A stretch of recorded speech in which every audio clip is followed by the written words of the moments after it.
Denver Broncos wide receiver Courtland Sutton is making a spoiled, selfish mistake. It's hurting the team, and it could very well hurt his career.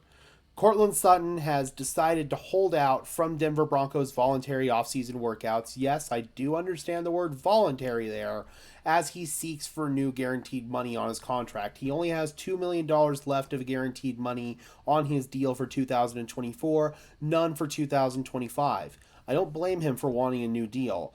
I don't blame him for wanting to get as much guaranteed money as possible as he approaches the wrong side of 30. I don't blame him because this is probably the last deal that he's going to get in his NFL career. But Courtland Sutton is approaching this the wrong way. The Denver Broncos have begun their second phase of offseason workouts this week, where veterans and rookies are going to be intermingling for the first time together. This is the first chance where Courtland Sutton and Bo Nix could be getting that chemistry and that rapport together, at least from a personal relationship standpoint. Maybe not on the field.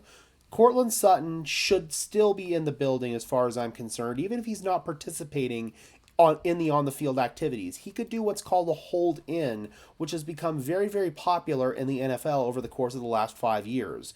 You see players demonstrate that they still are committed, they're still all in about being a part of the team, but they aren't participating in on-the-field activities until their financial situations get solved. I get that. Courtland Sutton doing that would not make me as angry because he's still in the building, developing that personal relationship with Bo Nix, which is very, very critical. You want your top receiver to have that chemistry with your young quarterback, even if he doesn't start week one. You imagine Bo Nix is going to start at some point in the season.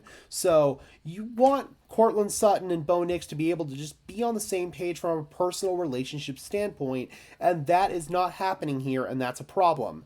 It's hurting the team, and Courtland Sutton maybe should not be wearing the captain patch if he's going to be hurting the team like that. I'm just throwing that out there.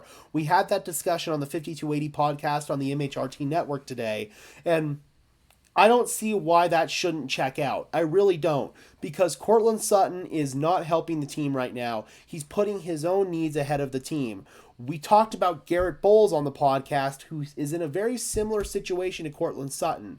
No future guaranteed money left on his deal. Somebody who could very easily not be in the future plans for the Denver Broncos, doesn't have any future financial protections, but he's still showing up, he's still 100% committed, and he's building that chemistry and that connection with his young quarterback, which is absolutely huge. Courtland Sutton isn't doing that, and with some of these younger players coming into our wide receiver room, Troy Franklin, Marvin Mims, Devon Vele, all of those guys could be in line to overtake Courtland Sutton's role on that depth chart. Tim Patrick, if he stays healthy as well, he's another guy who could be in line to see more snaps. Josh Reynolds, all of these guys, there's plenty of depth in this Denver Broncos wide receiving room if you remove Courtland Sutton from the equation. And the Broncos could save, I believe it's almost $14 million if they cut him. They could just cut him, and I think it would be of benefit for the team because they could sign an offensive lineman, another wide receiver. They could sign some depth at edge rush, tight end. They could make a lot of moves with that extra money, and they would get a really, really big albatross that Courtland Sutton is becoming off the team. I'm okay with that at this point. The team has already made it clear, though, that they're not going to trade Courtland Sutton.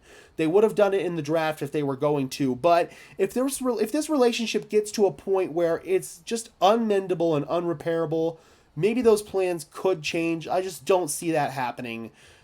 I think that Courtland Sutton's holdout is going to continue until we get to mandatory minicamp when the financial penalties are going to start to come in play. The last time that I can remember a major holdout extended into the regular season was Melvin Gordon in 2019 with the Chargers, and that did not end well for him. I couldn't see it ending much better for Courtland Sutton, especially given what he is getting paid and the production that he has had over the course of the last 4 years. It doesn't justify his contract whatsoever. All right, Broncos Country, be sure to leave a like on this video as well as subscribe to the channel. And until next time, guys, I am your host, Gage Madrid, saying peace out.